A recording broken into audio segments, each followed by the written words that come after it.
Good morning. I'm Karen DePriest, and I am the president and founder of Christy's Legacy of Hope. Imagine how I felt when I received an email back in the spring from Reverend Josh Young asking if he could come here to speak. I'm going to give you a little bit of background on who I am, what I do, and why. In 1997, we started attending this church, and we had met Pastor Riley at some functions through the school system in Taylor. My daughter was in middle school, and she was part of a group that wrote essays. And she wrote an essay one day called What I Would Do Now to Make My World a Better Place. To get her inspiration, she found a magazine from 1997. It was Life, and in the middle of the pages, there was a little baby boy that was left in a forest in China, and he was left to die. Christy's heart was touched, and so she wrote about the one-child policy, and that little essay was published in a Kaleidoscope magazine, which is a Michigan children's booklet. We never realized what that little essay would do for the rest of our lives. Christy went to Truman High School in Taylor. She graduated with honors and went off to Liberty University in Lynchburg, Virginia. She was there in her second year, and she was given an opportunity to go to Africa on a missions trip. That fell through, and China popped up. So she begged her dad to let her go, and being 19 years old, he was a little nervous. So after a little bit of conversation, we decided that we couldn't get in the way of what God wanted Christy to do. So she spent 5 weeks in China, and she taught English to, I think it was 7 to 9-year-olds. Loved it. After 5 weeks, she came home, and she wanted to go back. So she finished school with her bachelor's degree, met a gentleman who had been to China a month earlier than her doing the same thing. They fell in love, got married, and their intentions were to travel to China one day and work in orphanages, maybe open their own, but in some capacity, work with orphan children. Christy finished her master's degree at Liberty, and just a few months later, she became very sick. In January of 2010, she was diagnosed with cancer, and it got her by May. So she went home to be with the Lord. The story is going to start now with many intersections of people that have come into our lives with all of this. Pastor Riley was a part of our lives from the get-go at this church. He baptized Christy. He took Christy to the airport and stayed with her when she left for China. He married her, and he also said goodbye to her for us. This church is very important to us, as well as many other things, but Pastor Riley has been amazing. So if you ever come to church here, know that he's a really good guy. So about 6 months after Christy passed away, Texas Roadhouse, where Christy had worked, contacted us and asked us if they could do an event every year in her honor. So we knew that we had to do something so that this money would go someplace, and it would go someplace to honor Christy. And what a better way to honor her than to take care of orphan children. So, not having a business degree, we jumped into this, and we visited a lawyer, we put everything together, and we decided that Christy's Legacy of Hope would be what benefited orphan children throughout the world. So I sat down one day and prayed to God and told him that everything that would happen with Christy's Legacy of Hope would all be what he gave to me, and that I would never go out and try to do anything on my own, but it would all be by his hand. Christy had a professor at Liberty, and he became a very good friend of Christy's, and he decided that he would help me do things. So he met another professor in South Carolina one afternoon. They discussed Christy's heart, and he said he knew of another young lady that had the same desires.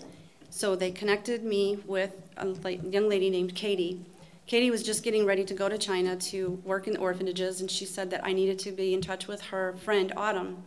So Autumn and I began emailing each other, and Autumn was on her way to China to volunteer. She told me about this wonderful organization called CCAI, and that I needed to talk to Shaw. So another email went out, and I met Shaw.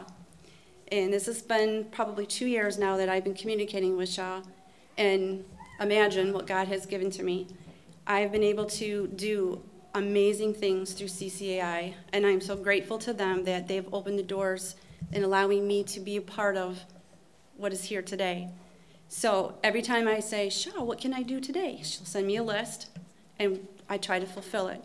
So if it's clothes, shipping things, If an orphanage needs a dollar amount, we've been able to do that.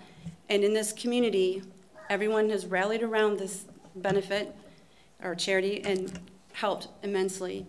So even though my heart is for orphan children around the world, the middle of my heart is all about China. And now that I get to do things with CCAI, it seems like it's all coming together. In the spring, I did get the email from Josh asking if he could come here to speak. And then I asked Beacon if they would like to host him to come here. And it took this long, but it happened. So today, you will hear stories about Autumn's trips to China. And her mother, Jenny, is here, and she is the mother of how many babies? 14. She has 14 children. So she's going to speak to us today about her adoptions, and then Josh will speak to you, and I know that you're all very excited to listen to Josh's story. So I'm going to turn the mic over to Autumn now, and you will hear from her, and then Jenny, and then from Josh. Thank you for being here today. Hi guys, my name's Autumn. I want to start off by talking about and discussing my trip, or how my heart got started. This is the picture of my family. I am actually one of the 14, or soon to be 14. Right now it's 12, but I'm one of the 12 kids of Jenny Nation. This is a picture, and as I talk, it's going to go through pictures of my brothers and sisters, and I wanted to talk about how my heart got started and how the fire got lit. And one of the ways that that happened was in 2005, we adopted my little sister, Abby, and I had the privilege of going with my mom and my dad to pick my little sister up from China. While we were there, we were able to see the orphanage, we were able to see the culture and everything. And when we got back, my mom told me a story of a girl that went to China, volunteered in the orphanage, pretty much was just an extra pair of hands in there. She'd changed diapers, made bottles, everything that a mom would do or a nanny would do in the orphanage. So I talked about that.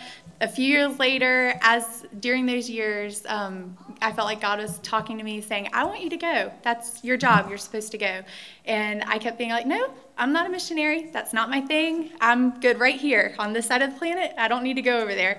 Well, it just kept coming up and coming up. So I brought it before my small group, and I said, I just feel like this is something I'm supposed to be doing. I would be going to China, volunteering in the orphanages, but I don't really know if it's something I'm fully supposed to do. I don't know what's supposed to happen. And that's when one of the girls in there was like, I'm going with you. We're going. I was like, okay, I guess that answers that question. So in 2010, and this is a picture from 2010. That's the other girl, Katie, that Karen was also talking about. That's how we all got connected, was her. But in 2010, we took a trip to China. I spent 2.5 months in the orphanage and 3 months total while I was in China.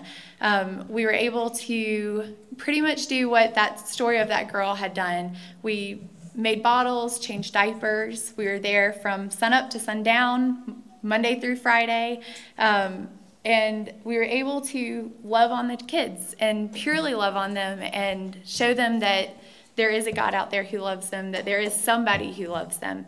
So when I got back, that trip was mainly about learning the culture, mainly about getting to know the culture and how to love the babies. And the second trip, this is a picture from 2010. I went in 2010, and then I decided to go again in 2012.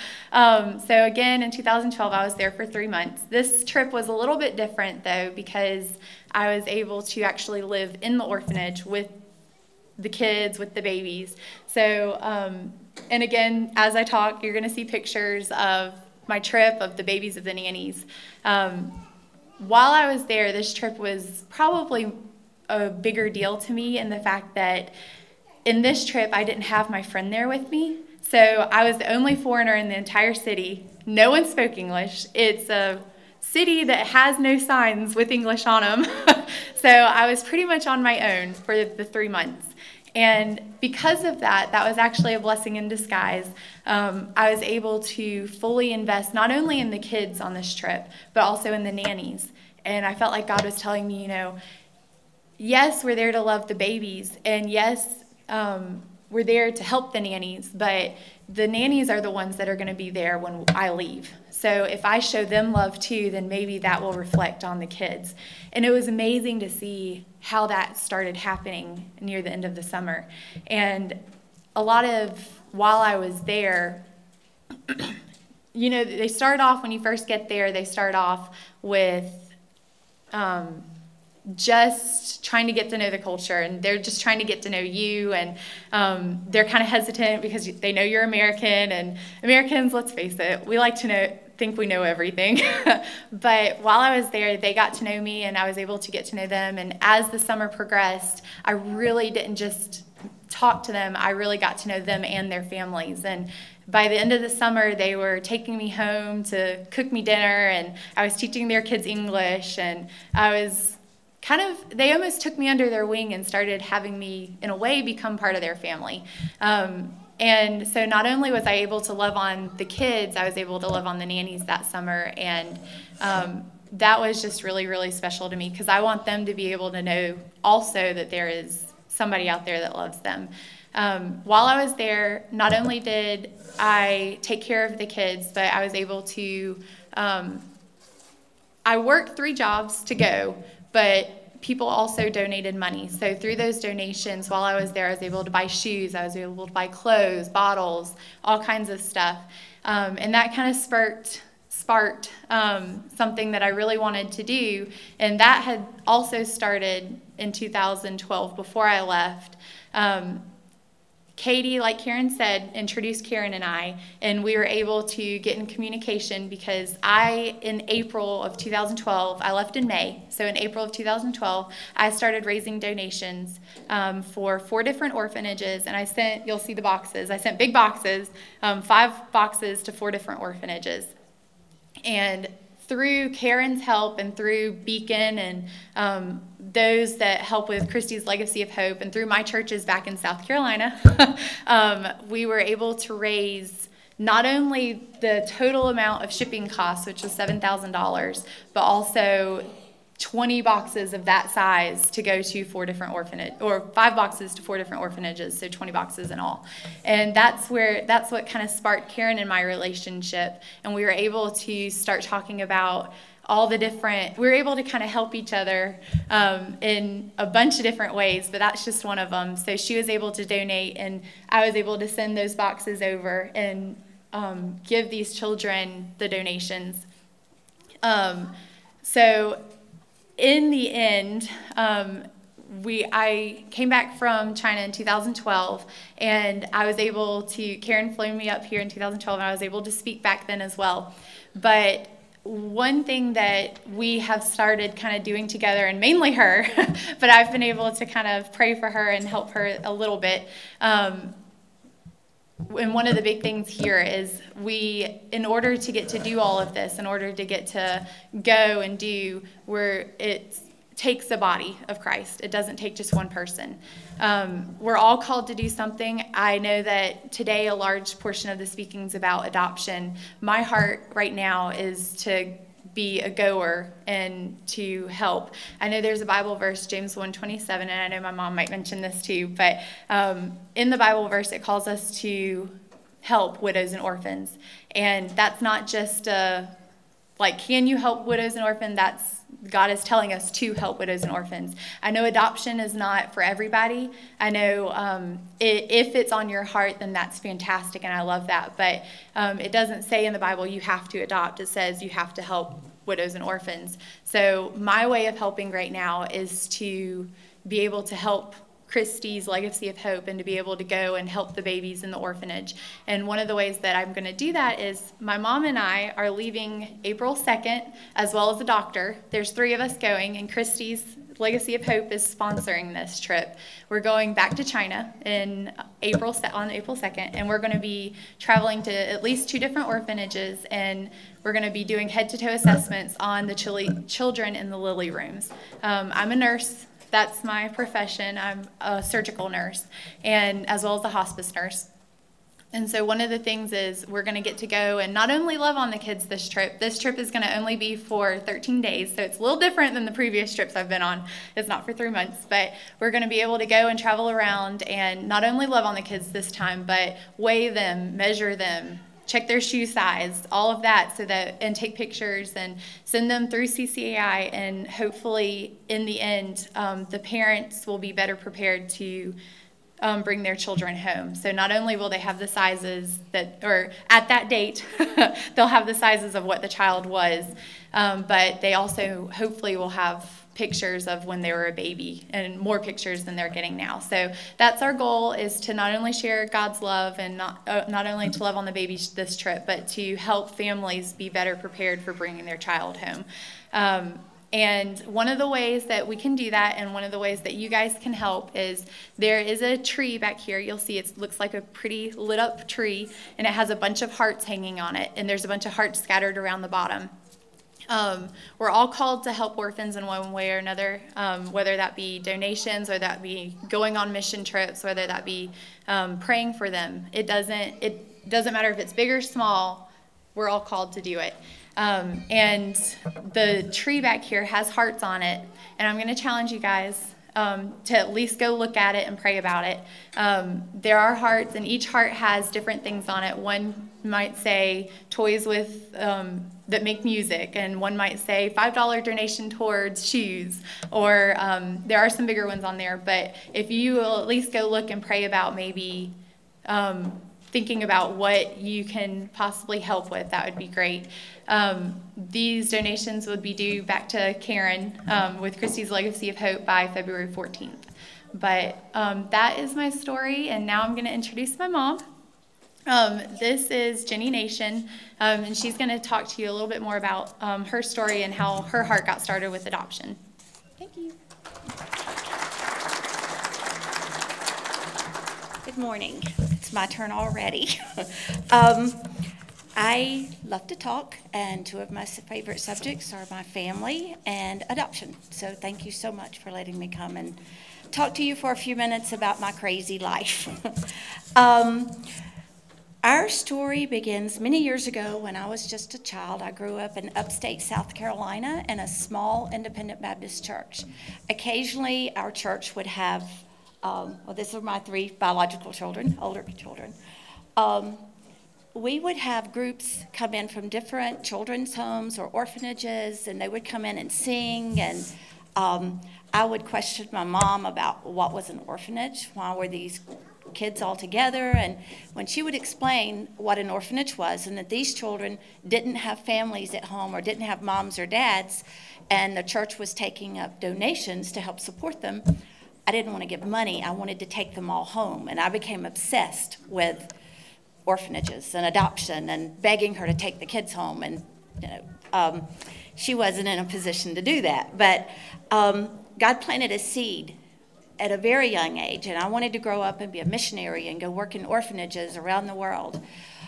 But then life happened, and I got married and went to school and had children and forgot about the orphan and forgot about what God had done early on. But God didn't. He didn't forget about the orphan, and he didn't forget about the seed that he had planted in my heart. And he was about to bring it back in a very personal way. Frank and I met in 2000. Frank is my husband. He's at home with all 9 children, so say a prayer for him. We married in 2002, and at that time, my children were teenagers and needing lots of attention. We were doing proms, buying prom dresses, taking driving lessons, getting permits, all the things that teenagers are getting ready to do. None of us felt that we needed any more children, that they would take all of our attention and our time and our love. And we were attending a large community church in close to our town. We were all involved in doing all kinds of ministry and things that we thought God wanted us to do with the rest of our lives. But God started whispering to us. Frank will tell you that God didn't whisper to him as clearly or as fast as he did me. I got the messages a lot quicker. But he started bringing up adoption all over. Everywhere we went, people were either adopting, talking about adoption. It kept coming up, and we didn't know why. We thought maybe God was asking us to start a ministry at our church or to just help those that were adopted, but somehow be involved in adoption. So my oldest daughter came in one night and said, there's an adoption meeting at an agency. It was about 30 minutes from our town, and she suggested that we go and just to get information and maybe help us start something at our church. So we thought if we were willing, that was enough. So we went to the meeting, and the guy over the agency started talking, telling us his story. He had 6 children. He was older than us. So every time we would say, but we're too old. You know, we already have 3 children. I don't have time for this. We were thinking retirement, vacations, not, starting over.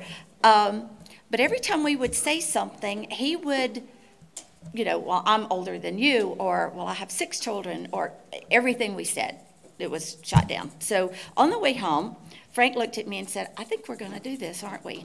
I said, no, I'm afraid so. And he went home and went to bed for 2 days. Honestly, it totally messed him up. He couldn't think about starting over. This is not part of our plan, God. So one night at dinner, we did jokingly say and tell the kids, you guys, they're fighting as teenagers do, and we said, you guys just need a younger sibling, And they said, yeah, let's adopt. Whoa, God, we were just kidding. So we did go to the meeting. We did decide to adopt. We pursued adoption through Kazakhstan at the time. And if you'll click the next one, this is Matthew. And Matthew came home in 2004. These are before and after pictures. This is Abby. And Abby has, and somebody, I know you can help me say it, fibula hemilia. That's it.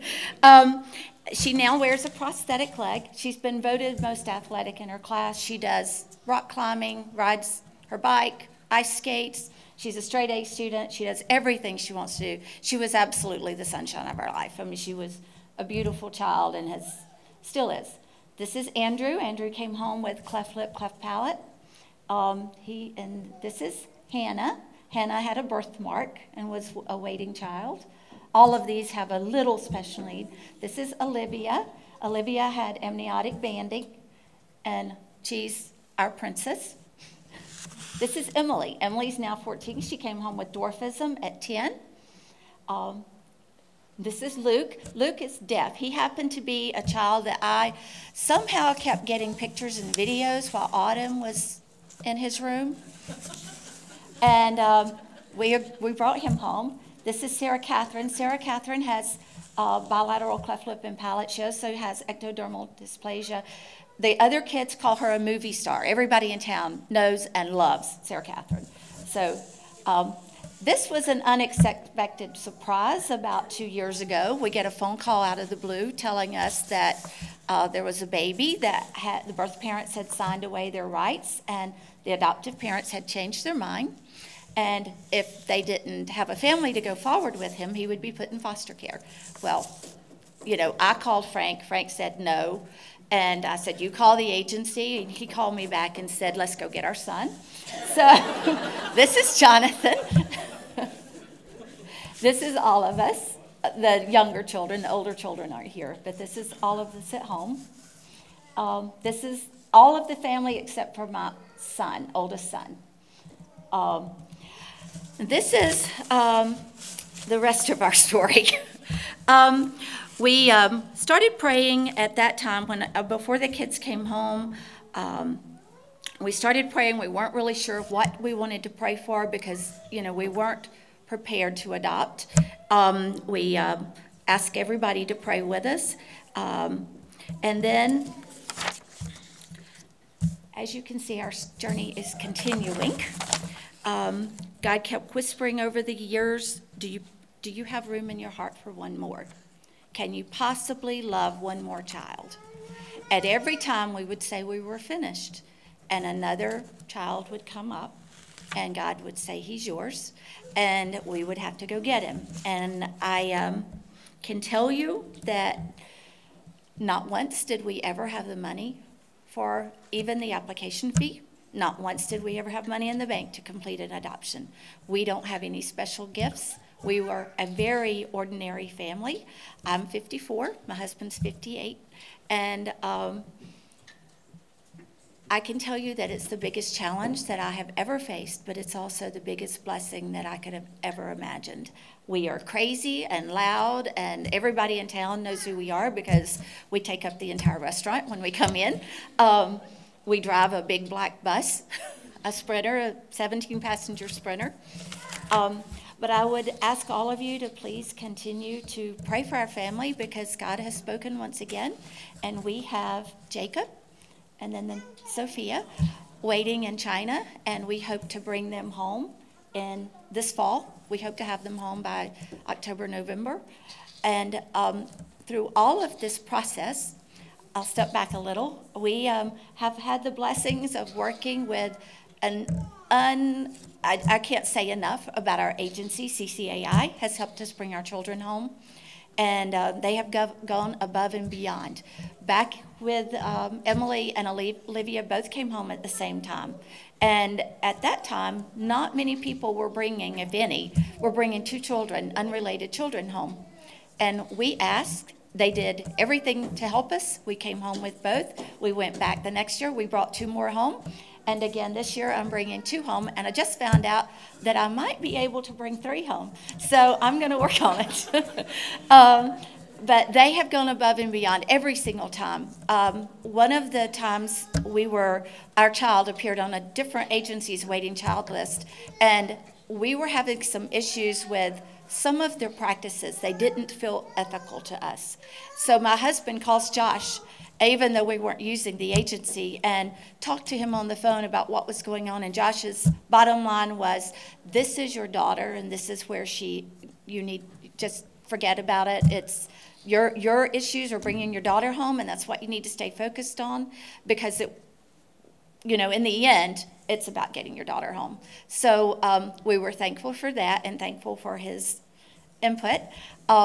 One of the adoptions, it's all not a smooth journey, and anybody would not say it is. Some of them go rather smoothly, but through every single one, we've had lessons to learn. And a couple of years ago, we were in the process to adopt a little girl. And we had followed her file forever, and she became available, and I had already had clothes monogrammed for her. She was my daughter. And my husband lost his job after 25 years, so we had to stop that adoption. But in order to get her paperwork in China, when we started, we had to have an amount of money, which I told you we've never had. Christy's Legacy of Hope found out and said, that's mine, I'll do that. And she provided the funds for us to get the paperwork in China. Little did either of us know when that adoption fell through. CCAI held on to the money for us, and I guess they knew me. When we showed up to adopt again, they called Christy and said, can we use this toward the nation's adoption? So once again, we crossed paths, and I'm very thankful for what they've done to help us bring this child home, this little girl. Sophie. So that's my story.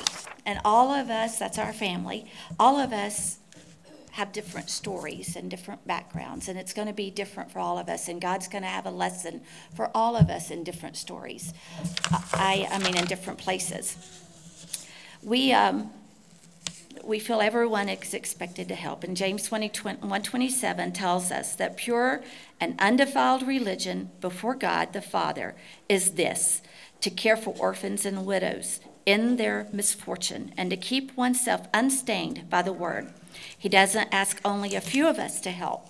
He asks that all who want to know his heart to help.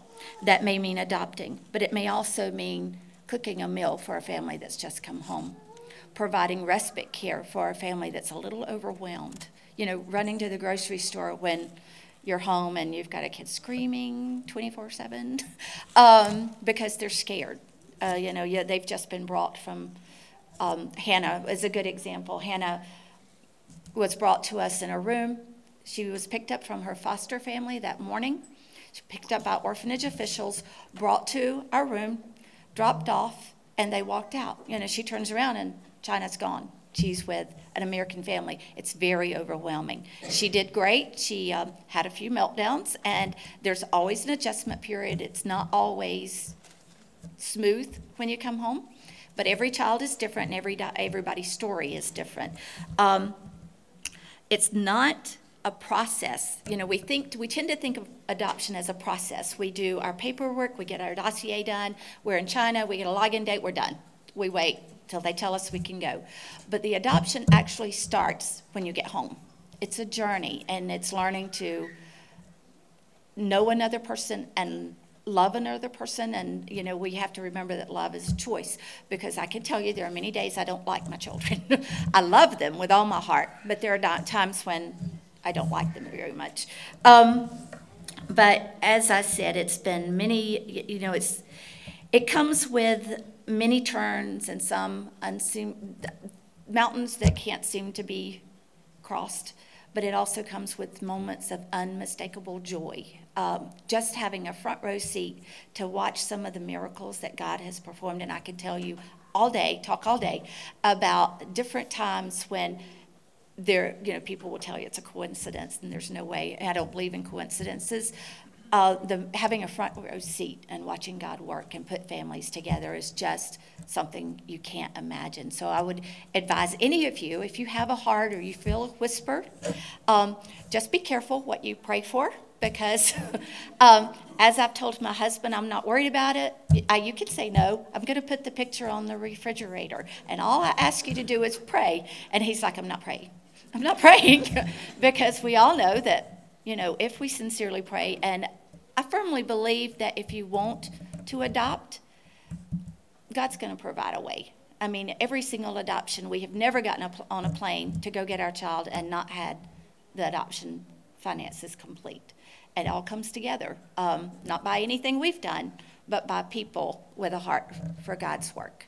So I think every child deserves a family, and if you're willing to do it, God was willing to provide a way. Thank you so much.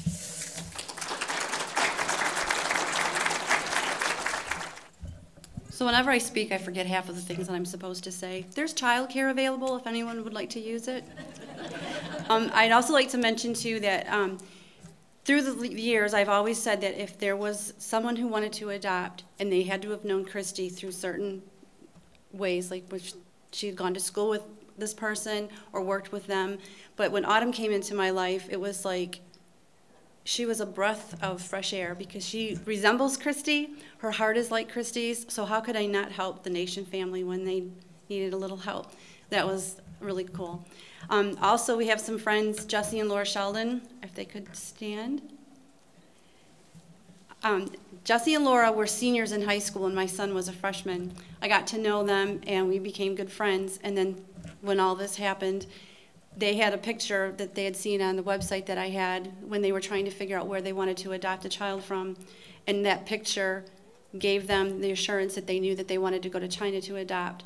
So a year and a half ago, they brought home little Melina, and she's like this little girl that they have to share with me. So it's been really cool.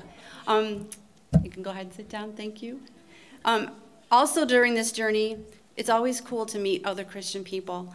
And I had seen a website one day that I thought was phenomenal, and I contacted the young lady who had this website, who had a really cool video. I asked her who had done it, and she put me in touch with the gentleman that made her video. He made one for us, so if you want to go to YouTube and just type in Christy's Legacy of Hope, there's a video that tells the whole story that I pretty much told you. He also did the promo video, if anyone saw that, for this event, and he's here today taping our little session. This is Mitch Holland of Holland Media Productions. If you ever want a fantastic Christian guy to do any video work for you, he's your guy. So without further ado, I would love to introduce to you Reverend Josh Hung, so he could come and speak to us this afternoon. Good morning. Michigan weather is cold and harsh, but people here are wonderful. I really want to thank Beacon Baptist Church, thank the Pastor Riley for opening the church to us. I want to thank Karen. What an incredible lady, and God really have been using her, just touching so many lives. And thank you so much, and your wonderful husband Jeff there. He's a very powerful support behind. I want to thank you and your parents, and thank you. Nice to meet you here. Autumn and Jenny, we have so many crazy family like Jenny, so I mean, there's 14 kids. My gosh, she's amazing, I also want to recognize my sister. Stan, would you stand? She's the person really working with Karen and many other people doing charity project in China. So that's great. Last but not least, I want to thank every CCII family show up today. I really want to thank you. Would you stand? And we will give you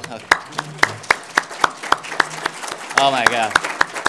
They are the greatest people on earth, and some of you driving 4 or 5 hours today, and I'm glad the gas is cheaper not recently, so that's helped a little bit, a couple of dollars, but thank you so much. I want to make sure before you leave, I want to take picture with your children, and my wife is looking forward to see all your children, so make sure you do that, okay? No charge, okay? And also I have some information on the table, and if you want to know more about adoption, make sure you grab it, and I will answer more questions after that. So anyway, you notice already that I speak in Chinglish. You got to listen very carefully, okay? You might feel confused, but I want to speak as slow as I can. When I was in China, I was the English professor. As the English professor, my salary was $7 a month. That was the early 80s. My father was the senior engineer in a big company, and he make about $7 a month. And my in-law was the historian, had written many books. He make about $6, $7 a month. So everybody makes $6, $7 a month. China was very, very poor. That was the condition. In 1986, a lady who led me to the Lord in China, and she lived in Florida. She invited me to this country to attend a seminary called the Columbia Bible College in Columbia, South Carolina. And later on, I realized, I learned that I was the first one since 1949, when the communist government took over China, first one received the permission from Chinese government to come to evangelical seminary. So that was the long story I'm going to share tomorrow at the church, if you're still here. And a lot to talk about that. I came to this country November 1986 with $15 in my pocket. And that's all the money I had, and my mom made a little pocket in my underwear, so I hid the $15 in my underwear for a long time. I didn't want to spend it. I arrived at Columbia Bible College, and I started to struggle right away. I couldn't understand the big theological terminology that the professor was talking about. And I had no money to go anywhere whatsoever. I couldn't even make a phone call to China. So it was a miserable, miserable experience. And after a couple of months, I really wanted to go home, but I didn't have the money. So I was so miserable one day when I walked on campus and just wondering how could I find money to go back to China. I heard this very loud voice by my ear say, "Hey, young man, you look new. How are you?" I opened my eye, look at the big, tall guy, the beautiful gentleman and with blue eyes, and he said, "Hey, my name is Dr. Jack Lehman. I'm a Bible professor at Columbia Bible College. What's your name?" I have been in this country for 2 years. At that time, I noticed that, "How are you doing?" Just a regular greeting. Nobody really want to know how are you doing. People walk away from you very fast, and nobody have time to listen how you're really doing. But I said, "Are you really mean it?" He said, "Yes, I want to know how you're doing." So we sit down, we talk, and I cried and shared with him all my struggle. I'm missing home, I'm missing my fiance, and I had no money, I want to go home. And he just listened very, very tremendous caring spirit. At the end of my conversation, he said, "Joshua, come to my home tonight. Will I have a family dinner with you?" Really, the first invitation from American family. But anyway, at 6 p.m., I show up, I knock on their door, the door opened, and standing in front of me are a whole bunch of children. 4 white kids, 4 black kids, and then Dr. Lehman and his wife, Elizabeth. So I asked Dr. Lehman, "Hey, I thought this is a family dinner. Why the whole neighborhood children coming here?" He said, "No, they're not neighborhood. They're our own children." I said, "You must be kidding. This is white and black, okay? They're not your children. You are very white." And he said, "No, they are. They are our children. I said, how? We adopt them. First time I heard the word adoption, I couldn't believe it. I was blown away because I came from a culture that adoption is not part of it. People don't adopt children. Even you adopt very secretly. And then as soon as you finish adoption, you will run away from the neighborhood. You don't tell anybody about your adoption. You don't tell your children about your adoption. Children grow up, have no knowledge that they're adopted because they look like each other anyway. So really, I was totally blown away by the response. But anyway, after the dinner, and Dr. Lehman offered his basement for me to live, to save money. Wow, that is wonderful. So in the next 3-4 months, I had the opportunity to observe the dynamic, the relationship, the interaction, among children, between parent and the children. I was further blown away. I couldn't tell any difference between their attitude or care toward their biological children or adopted children.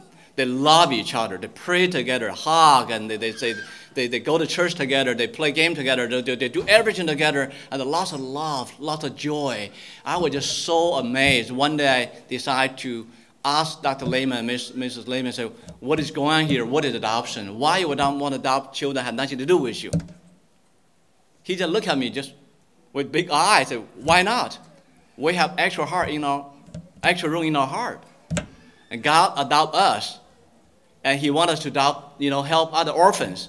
We just follow God's example. Very simple and down-to-earth answer. Just really opened my mind first time in my life about adoption, beauty of adoption. Fast forward a little bit, and I transferred to Denver Seminary. I graduated from there in 1989, and then I received ordination, and then went on to do my PhD at Denver University and Iliu School of Theology. So it was beginning of the year 1992 when I was doing a research. I discovered the Chinese newspaper, People's Daily. At that time, Chinese government still sending this Chinese publication to the campuses. The U.S. campus tried to brainwash us continuously. So I noticed the newspaper, and the front page, it was the adoption law of People's Republic of China. It's first adoption law ever in the 5,000-year Chinese civilization. I was very, very excited. I rushed to home and showed that to my wife, who was an attorney from China, and we look at each other, and we reach out to the phone simultaneously. We dial Dr. Lehman and say, hey, Dr. Lehman, there are children available for adoption in China. You are a very loving couple. Would you adopt a little pretty cutie Chinese girl? And they're really cute. They were abandoned, because of one-child policy. And he heard that, he just laughed and laughed. He said, Joshua, that's a wonderful news, but I'm too old. I'm 67 already, Nobody wants grandparents, But there are lots of loving people, you can talk to. I said, are you not the only loving person on earth? He said, no, there are lots of more people more loving than us, You talk to them. So we start to talk quietly with our neighborhood, with our classmates, church people. Everybody came forward and said, oh my God, Joshua, my wife and I have infertility struggle for 10 years. We love to adopt 2 children. Another couple said, oh my God, I can adopt 20 children. Another church will say, oh, we can bring 200 children to the U.S. I said, wow, Americans are really crazy, And what kind of people they are, And once again, I came from a culture that adoption is just very secretive, Nobody talk about it. So before I did anything, I decided to take a trip. I went back to China in 1992. And I landed at the central part of China, Hunan province. I was escorted to the orphanage called the Changsha Orphanage. And I was told there were 300 girls was housed there. I went there, very beat up condition, no heat, no water, no nothing inside, and just children screaming at the top of their lungs, and many children just gave up. And I think very, very hopeless. And I just couldn't believe what I saw in front of me. So I asked the orphanage director, where's the nanny? He said, hey, we only have 1 nanny for every 30 kids. It's at noontime, they're taking 2-hour break.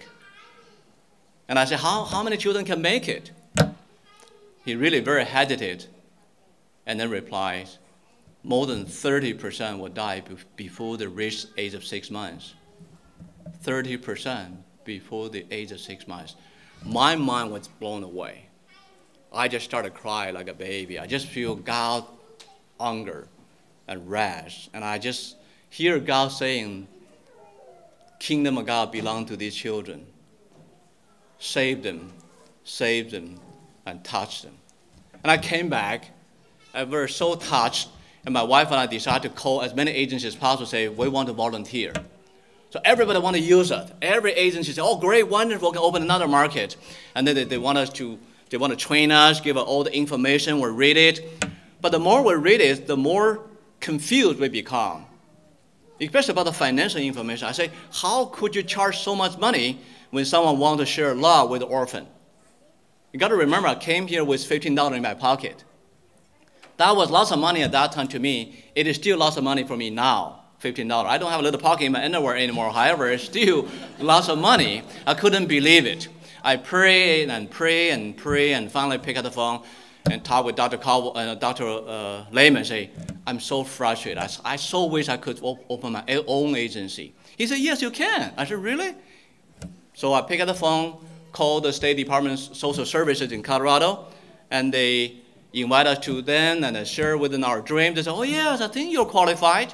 So September 15, 1992, CCI was born from a basement. One big desk we grabbed from the church, and one file cabinet about from the garage sale, one old-fashioned typewriter about it from somebody else. And CCI was born in a basement of 200 square footage. That was September 15, 1992. 1.5 years later, I took 6 Christian couples back to where I visited the orphanage in Hunan province. We picked up 6 beautiful but also very malnourished girls.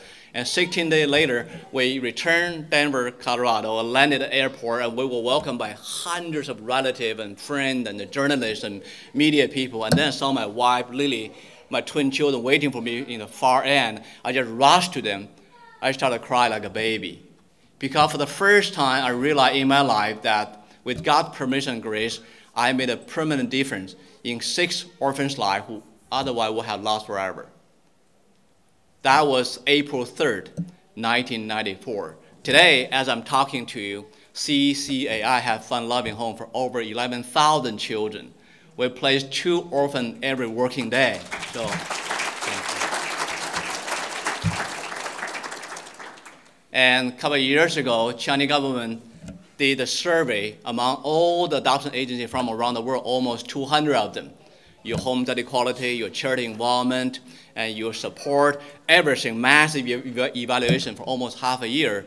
And they released a ranking, and CCAI was ranked #1 agency in the entire world. That's pretty amazing, huh? And many families ask me, many people ask, well, what is the secret behind #1 ranking being ranked #1 agency in the whole world? I think there's something behind that make who we are. #1, we are a non-profit charitable organization. And people say, Joshua, what do you mean by that? You don't charge any money? No, we do charge money. Adoption is very, very expensive. But I do believe that no one should get into adoption for the purpose of making money.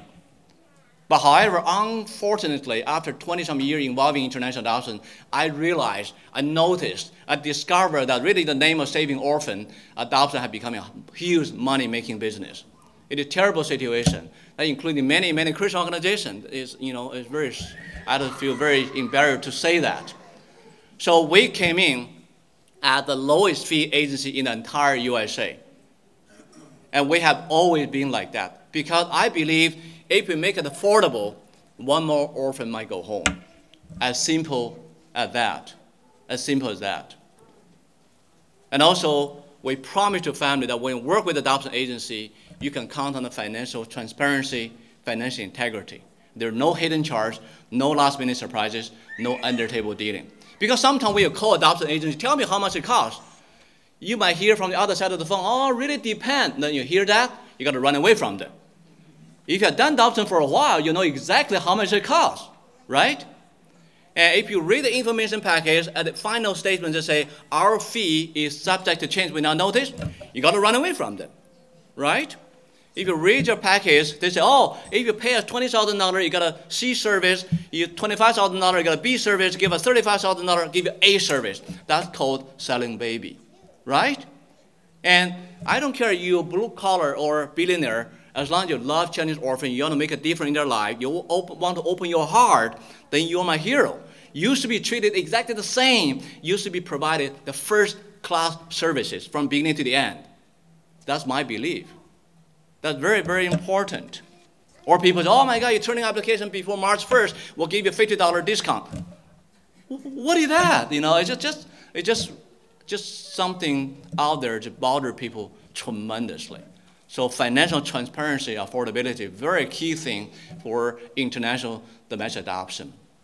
The second thing is we focus on China. You know, we speak Chinese. You know, we know Chinese people. We have all the political connection. And I just feel that making sense that Chinese doing China adoption because we love these children. We just love them. We want to find loving home. You know, I'm adopted daddy myself. Many years ago, we adopted a 10-year-old girl with very severe heart condition, which I'm going to share more tomorrow. It's a transformational experience.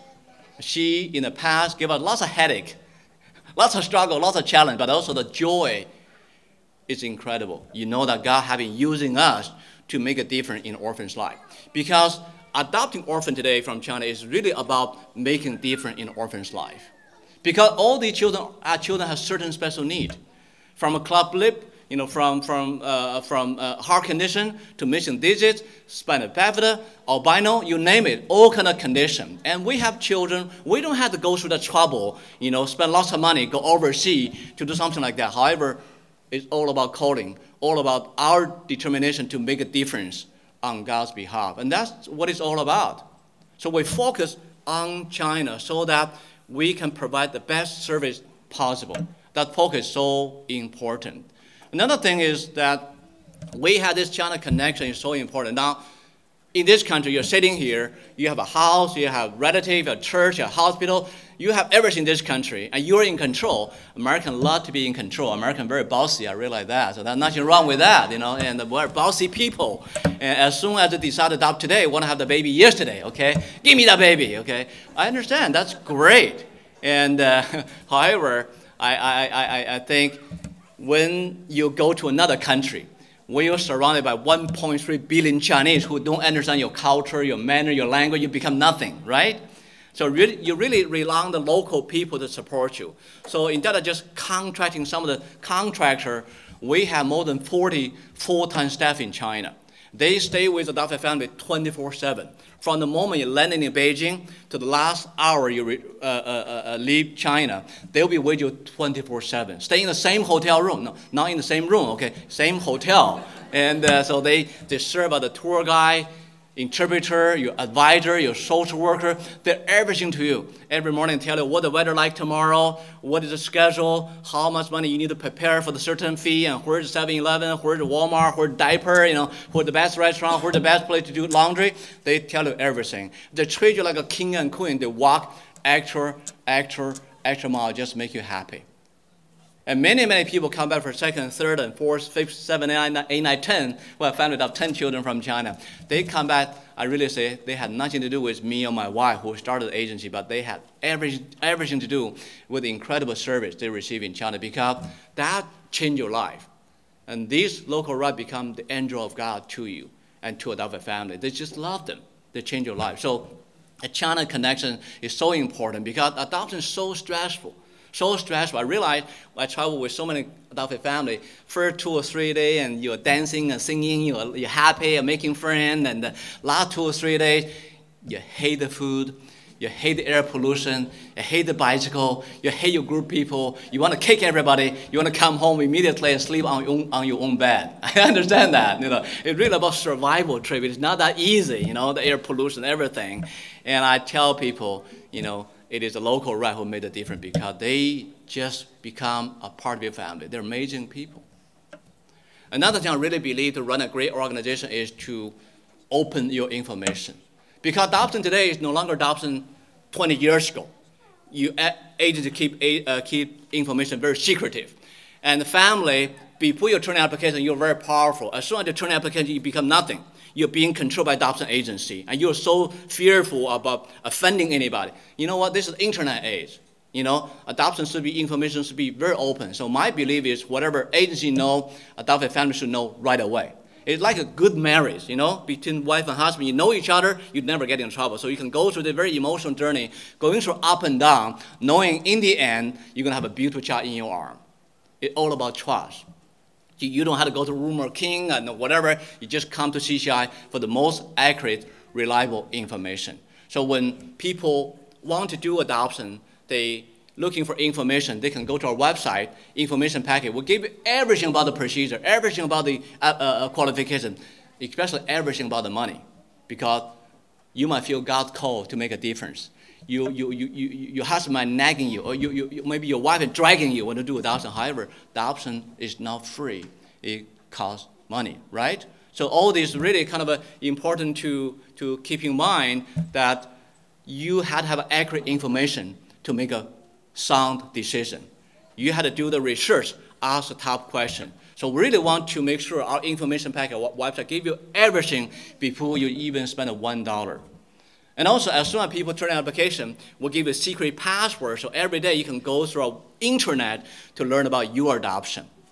And also, we have 24 phone call return policy to make sure every time you call, you talk with a real human being. That's really important.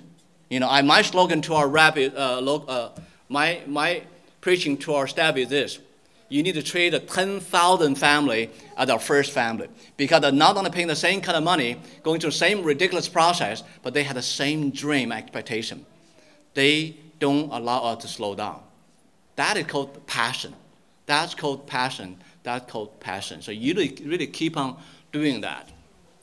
Another thing I really believe very, very important is reference. I think you don't need to believe a word I had just said about CCI, because I'm representing CCI, But anybody who are thinking about adoption, want to take a leap of faith to select an agency, go to another country, or domestic adoption, or foster care, you need to talk with reference. We not only have just a couple of dozen references, we have more than 5,000 references. When people return, they say, hey, Christy, do you want to be referenced? Great. Then they become a reference. I even don't want to know, do they have a good experience, bad experience? Because at an honest agency, you need to let family to have access to good and bad references so they can be better prepared, right? The reference are those people who've been there, done that. They're the most trustworthy people. So no one should make a decision of selecting agency without talking with reference, right?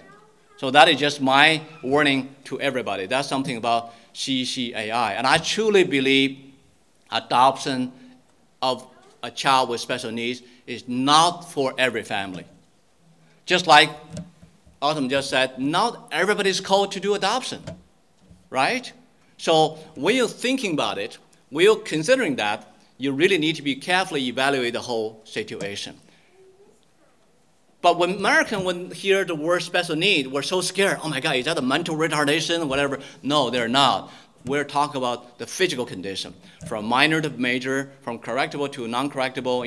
Like my daughter, she had this condition called the tetralogy fallot. I even don't know how to say that. Pretty severe condition, and she didn't have surgery until she was 7 years old, and pretty severe condition. She came back, and we did another surgery, and we were really worried. But you know what? The modern medical technology is amazing. After surgery, she's just like a normal person. She can eat the whole roast chicken by herself, and she's growing like a weed, and now she graduated from high school, and she have a boyfriend, and it's had the best of the life, So really, it's about education. You have to evaluate your own ability to make a decision. You need to do the research. Don't just make an emotional decision. Rather, make educated decision. So that's just my warning to you. And I like to answer any question about adoption before I kick out from this podium. So any question you have about China adoption, culture, anything in general? Or why I speak in Chinglish? So I don't know. So kind of confusing. I'm sure you understand about 75% what I said, right? So that's good enough. So I got a C minus. So. Yes? This is probably pretty specific, but is there an age cutoff as far as adoption and single parents? Is it still special needs? Yeah, I think the Chinese government just made a change to, qualification. So single are treated the same as a married couple. When did that start? Recently? Yeah, they just started this month. That's good. And age, how about age of the Age, same thing too. They just want to make sure, if you have children, they want to make sure there's a 6-year difference for a single, and then the age gap is 45 years old. Age of the parent? Yeah, and your child, you can adopt. Okay. Yeah, I think we have a kind of go to the website, the ccaifamily.org. CCAI, that's our agency, and ccaifamily.org. Look at the qualification. So I think they might have a more accurate explanation there. Okay. Yes? Approximately how long is the process right now? Okay, how long? That's a great question. It really depends the age, the gender, and severity of the child. For example, in my case, I opened to an older child, 10 years old, with very severe heart condition, and nobody in front of me. So I got a match right away. I went to China 6-7 months later. So if you say, I want a little girl, maybe under 12 months old with a minor club lid, then there might be another 70 people ahead of you in the same line. So just waiting, that can take about 2.5 years to get a child match.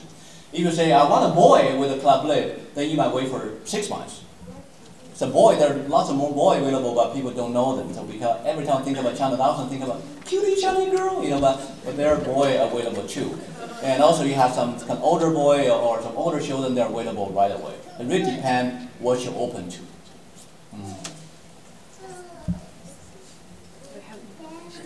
Yeah, we have information there.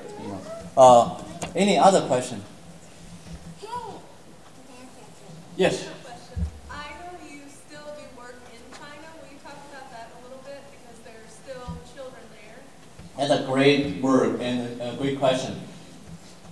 I think there's a difference between a true adoption agency and a traditional adoption agency. In the early years, the Chinese orphan was overwhelmed by the orphan. Now they're changing differently, okay? Very, very different after 20 years, and orphan conditions improving dramatically. But there's still lots of children there. There are lots of children, almost every one of the children there are children with special needs. More than 85% are not adoptable because they're simply receiving respite care, in hospital care, and they're really, you cannot adopt them in a very, very severe condition. So I realized no matter how much we do, the only small portion of the children will benefit from the adoption services. So my wife and I started 1995 the Chinese Children Charity Fund. So we provide food, clothes, foster care, and education, and the medical support, anything you name it. So Xia is the one who spearheaded in China. So we are raising about $500,000 every year to do about 50 projects in China. And we have lots of foster care programs. We have lots of special sponsorship. We're running 7 little orphan care centers, like a little orphanage, waiting orphanage. Because in a regular orphanage, in the past, children dress the same, like in the army. And you're lying there, to put a bottle there, 30 minutes later, they grab the bottle. No matter eat it or go into an ear already, nobody cares. Nobody burps you. And just condition is very chaotic. Now, in our little orphan care center, we want to feed the baby while holding them. Or look in the baby eye, we'll sing a song to them. When we finish feeding, we'll burp them, which is a big deal, burp them. Otherwise everything come out and, lots of children come with ear infection. And we bath them every day. Buy a heater for a few $1,000s, but it's really beneficial. And then everybody has their own clothes. The reason why all the wonderful clothes, carrying and have been collected, they just make the children look so individualized, so beautiful, and they're just like a little Andrew in Belle's eyes. And also we have individualized bottle, with their name on the bottle, say this is for Joshua, this is for Lily, not just everybody has the same bottle. And also we have the different individualized medicine. A child with heart condition eat very different from a child with club lid. And we're using special club lid bottle nipple for these children. So if you say, hey Joshua, I want to donate a box of a special nipple for club lid, that'd be great. We really need those kind of special equipment. So we do lots of charity work, and she'll go there all the time. She's going to leave again in a couple of weeks. Just want to make sure, first of all, our donation is being used properly, because it is a donation from loving family. We don't want it to be abused by any corrupt official. And also we provide training, we do follow-up, want to make sure that everything going well. Another thing is when people return, that's another major issue. You see all these wonderful, beautiful children, but they do look different from their parents. And they sense difference. And there's a cultural need. So in 1996, my wife started the Joyous Chinese Cultural Center. in Colorado, and also have some long distance learning. But now they almost everywhere around the country, there's a cultural center, there's a language support. It is very important because when they show up in our center, they realize, oh my God, I'm not the only one. And they mingle together with other children, look exactly the same, have the ugly parent like theirs. No, I'm sorry. Have the parent they have, they say, oh, I'm not alone, you know. So post-adoption support and culture support have been very, very important. Now we're also organizing heritage tour, have children when they grow up, they go back to China tour a little bit, and really sense what the culture all about. Because we don't want to raise a group of Chinese haters. We want to raise a group of children who understand their background, their culture, and with really appreciation about certain things, so they grow up with positive. Rather than you go to them and say, hey, where are you from? I'm from China. Rather, now you go to them and say, where are you from? I'm from China. I know how to count A, B, C, D, E in Chinese. So that's a different mentality, different kind of pride in who they are.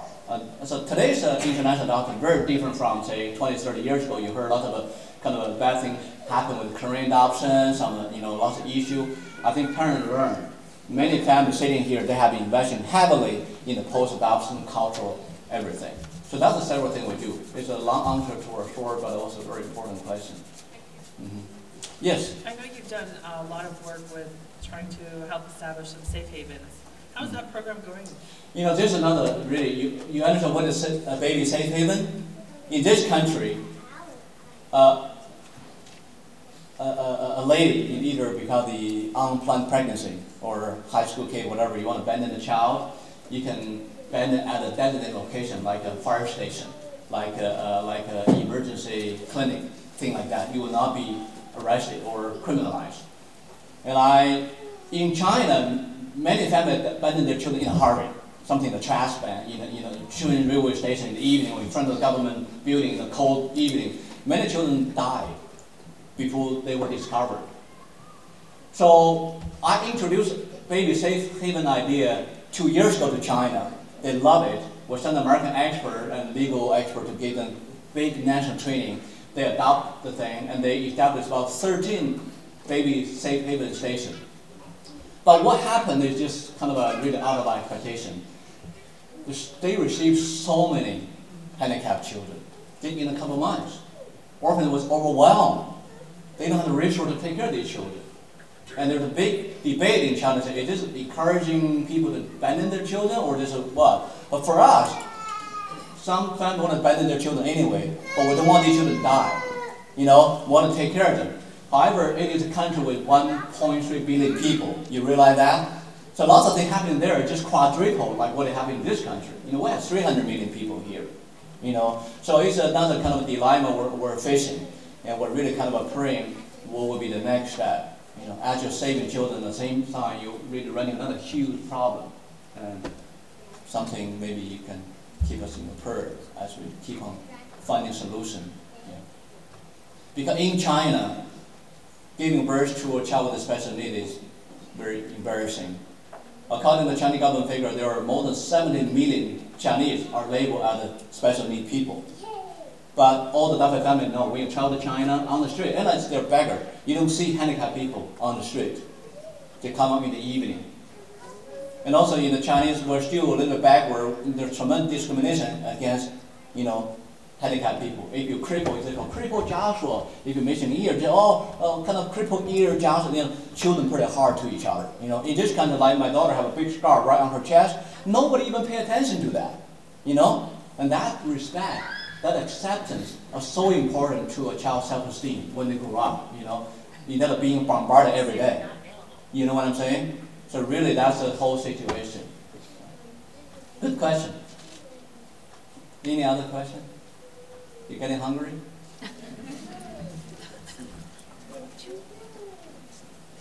Okay, that's another thing I want to share here. Also in China, many older children don't have the opportunity to be adopted. Of course, we like to adopt little girl, very cute, maybe boy like me, but anyway. Lots of older children, like 5, 6 years older to 13 years old. When you're past 14, you are not adopted. You are not allowed to adopt it anymore, according to the law. Okay, so there are lots of children between 5, 6 to 13. They have very little chance to be adopted. So I think we have this idea called a hosting program. Every year, we'll bring a group of older orphans, boy and girl, to the USA and spend 4 weeks with adopted family. That not only gave the children the chance of a vacation, which they never had, and they had lots of fun time, learn American culture, understand American family. Also gave lots of families who really don't have any plan to adopt a chance to reach out to the orphan. But the amazing thing happened after we've done it for several times, that more than 80% of families decide to adopt their children. Now, after living with the children for 4 weeks, you start to understand these children, and children start to fall in love with the family. The family say, "Can I adopt the child?" Of course, we want to help you out. So our goal is just give them a vacation, but ended up many children just had a forever family, which is exciting. So if you're interested in hosting program, we would like to do it with Beacon Baptist Church in future and bring some older orphans here.